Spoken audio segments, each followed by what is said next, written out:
This show was taking itself way too seriously. Hardcore wrestling from back in the day always seemed dangerously close to being corny as fuck with how edgy they were. I look at guys like New Jack and I don't see a badass in wrestling as much as I do see a guy that took liberties with some of the wrestlers. I don't think what he did was hardcore as much as I think it was fucking lame. For as much as they want me to fear guys like him or whoever was running shit back in the ECW days, I didn't take them nearly as seriously as they all seem to take themselves. With MLW Underground, I debated even posting this review on my Retro Wrestling Review channel, considering that it is a total throwback to when MLW was a thing in wrestling back in the early 2000s. But given that this episode was posted in the year that I'm writing this review, I thought fuck it, why not throw it on the main channel? This show was what I guess independent wrestling was back then, pretty packed and lively given how pro wrestling as a whole was still hot at the time. The wrestling here was pretty dated though. That or the wrestlers were just showing up to this ECW clone for a check.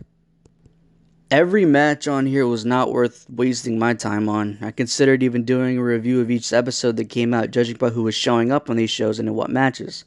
Even after all these years, I'm still a sucker for some old CM Punk matches from when he was running around on the indies. MLW knew just how to hook me, and likely most people scrolling through the videos on their channel, by advertising him more than a few times. Now, I'm not totally opposed to doing a review of another episode, but I am more than hesitant because of the show that I was introduced with, something that was very much taking itself more seriously than I think they'd be willing to admit, but with almost none of the staying power in any segment to really make anything stick.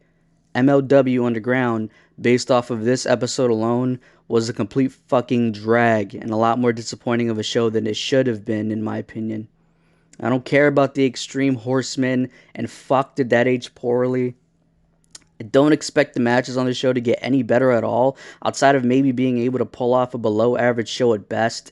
And I'm not sure that getting to the debut of a CM Punk among others is even worth the slog when I could just watch some of his old stuff from Ring of Honor instead. Hell, CM Punk's old stuff from his time in the OVW brand might be worth watching than his time here.